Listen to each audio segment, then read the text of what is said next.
दोस्तों मैंने last video में रिटायरमेंट के लिए 4% और 5% विड्रॉल रूल डिस्कस किया था और इसका फॉर्मूला सिंपल था।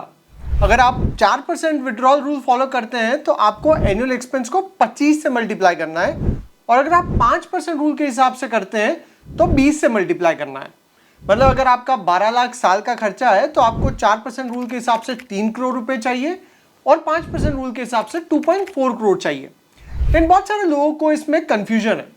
उनका ये कहना है कि अगर हम 5% की रेट से पैसा निकालेंगे तो 4% की रेट से तो ज्यादा पैसा चाहिएगा ना, फिर 5% की रेट पे 2.4 करोड़ और 4% की रेट पे 3 करोड़ कैसे हुआ? ये उल्टा तो नहीं बोल दिया मैंने? अच्छा, ये कंफ्यूजन सही है क्योंकि कॉमन लॉजिक तो यही कहता है कि अगर ज्यादा पैसा निकालना है तो रिटायरमेंट के लिए ज्यादा पैसा चाहिए। तो इस वीडियो में मैं उस कंफ्यूजन को क्लियर करना चाहता हूं। इसके लिए आपको सबसे पहले तो ये समझना होगा कि ये 4% रूल होता क्या है। तो बेसिकली यूएस में एक बहुत फेमस स्टडी हुई थी जिसका नाम था ट्रिनिटी स्टडी।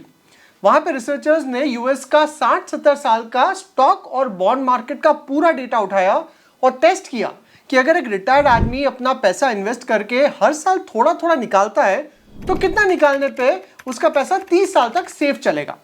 या उन्होंने ये अज्यूम किया कि रिटायरमेंट के बाद वो पैसा एक बैलेंस पोर्टफोलियो की तरह इन्वेस्ट होगा जिसमें 50 से 60% पैसा स्टॉक में और 40 से 50% पैसा बॉन्ड में।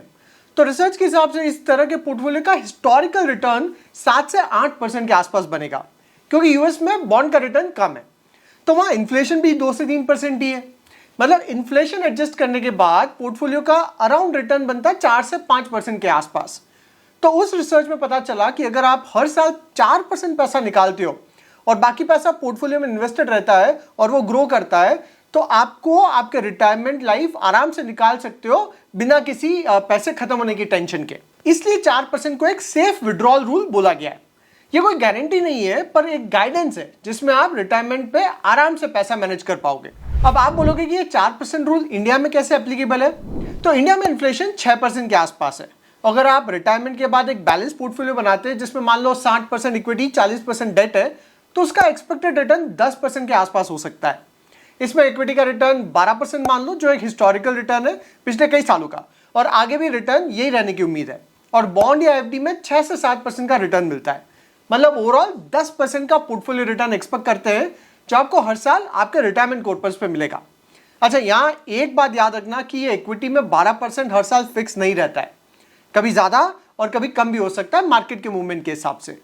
लेकिन अपन एक 10% का एवरेज सीजीआर रिटर्न एक्सपेक्ट करते हैं और इन्फ्लेशन का 6% एक्सपेक्ट करते हैं तो उसको एडजस्ट करने के बाद अराउंड आपका 4% का ओवरऑल रिटर्न बनता है इन्फ्लेशन एडजस्टेड। मतलब आपके रिटायरमेंट कॉर्पस को आप इंडिया में 4% की रेट से हर साल निकालते हो तो आप आराम से रिटायरमेंट लाइफ एंजॉय कर सकते हो बिना पैसा खत्म होने की टेंशन के। चलिए अब सबसे इंपॉर्टेंट कंफ्यूजन क्लियर करते हैं। तो सबसे पहले 5% रूल क्या है?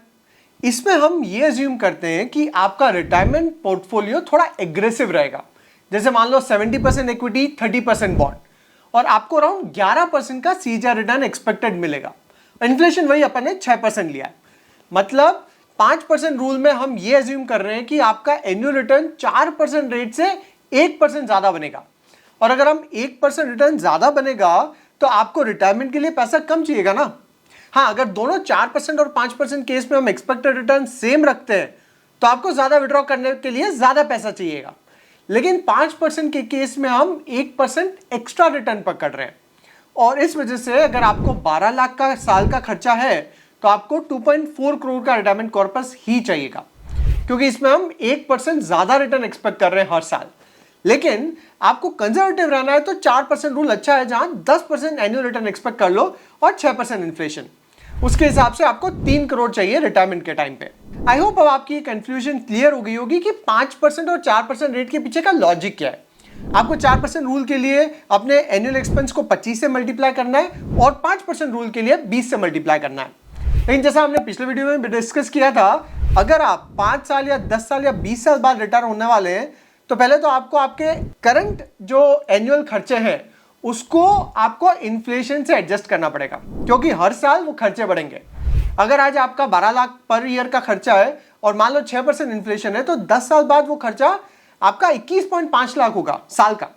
और वहां पे फिर आपको 5% रूल के हिसाब से कैलकुलेट करना होगा रिटायरमेंट कॉर्पस। चलिए इस वीडियो को यहीं खत्म करते हैं, आपसे अगली वीडियो में मुलाकात होगी, तब तक के लिए अपना ख्याल रखिए।